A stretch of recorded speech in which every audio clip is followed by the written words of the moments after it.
და მოგილოცოთ დღევანდელი დღე. მინდა ნიკოლოზოვა არის და იყავით ბედნიერები. მოსწავლე ახალგაზრდობის სასახლის გუნდი. ჩვენთვისაც ძალიან პრიორიტეტულია. ჩვენ სასახლეში გქონდა ეხლა უკვე გაქვთ შანსი რომ გახდეთ ცნობილი სპორტსმენები, გამარჯვებულები. ეხლა მინდა რომ ჩვენს მწვრთნელს გადავწე. აი ესი სახელად მოსწავლე ახალგაზრდობის ეროვნული სასახლე.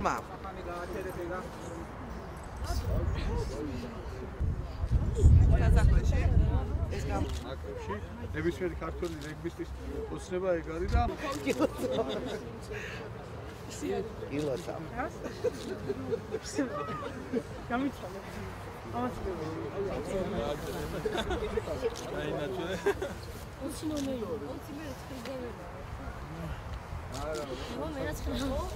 აღა წარმატებები.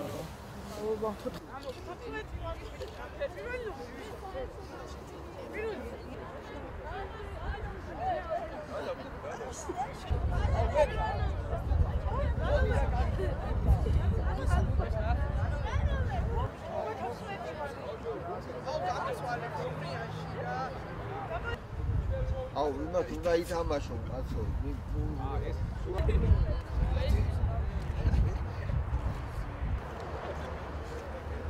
ადა მოიხადე 5 მეტრს ყველა მოიხადე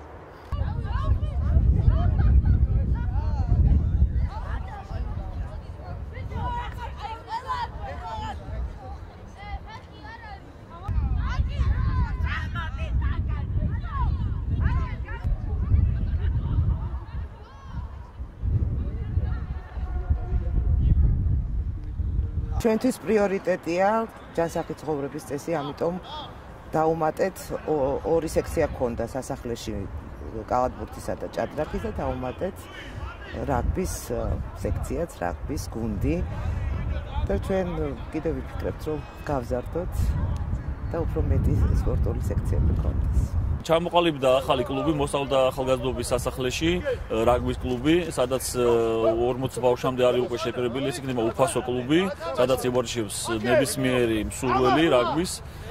ასევე იგეგმება მომავალშიც მინი ფეხბურთის კლუბის შექმნა, სადაც ასევე იქნება უფასო ყველაფერი და ეს არის ინიციატივა სპორტსა და ახალგაზრდობის საქმეთა სამინისტროსი.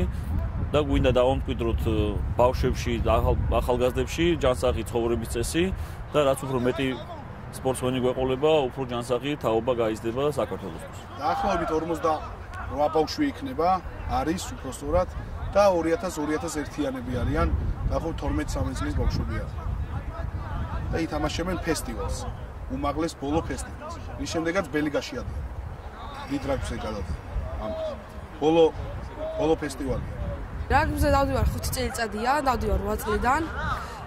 ძალიან მიხარია რაგბის სიარული, ანუ ეს განტვირთვის სახით არის და ძალიან მიყვარს რაგბი. ვაპირებ შემდეგ გაგზელებას ბოლომდე მინდა რომ გავაგზელო და